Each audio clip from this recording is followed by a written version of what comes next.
compute mo yan? Yung sinweldo ko po sa pag-janitor ko, Tita Jack. Kasi $7.25 po yun per hour. So, kung more than 8 hours po kasi isang araw magtatrabaho, meron po akong $58. Bali, 2,500 po yun. Pesos. Sa 1 month po, 51,000 pesos. Tita Jack, ang laki nun! Sa Manila, 12,000 minus tax, minus SSS, minus PhilHealth, minus kung ano-ano pa. Oo nga.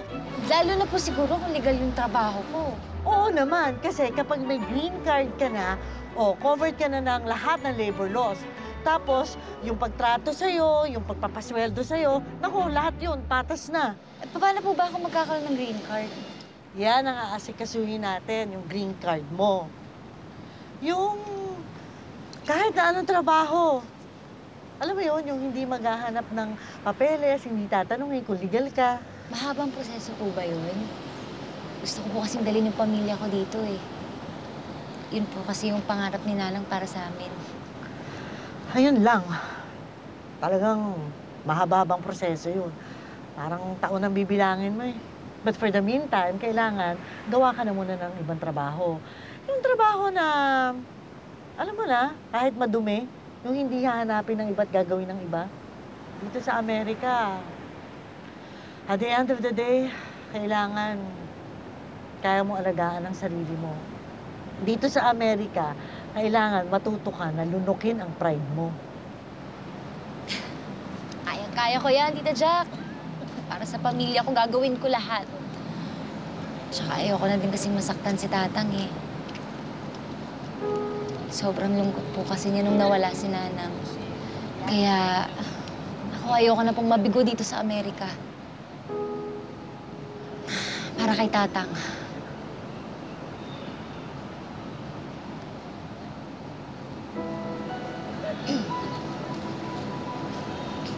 Alam ko na kung bakit napamahal ka sa Jigs ko.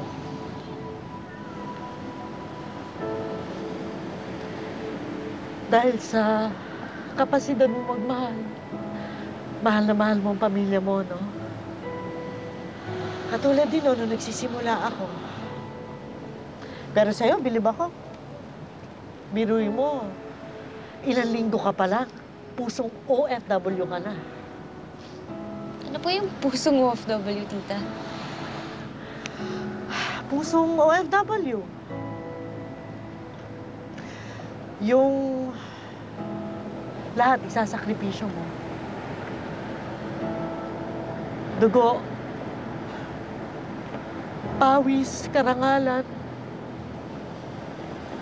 para lang sa kapakanan ng pamilyang iniwan mo.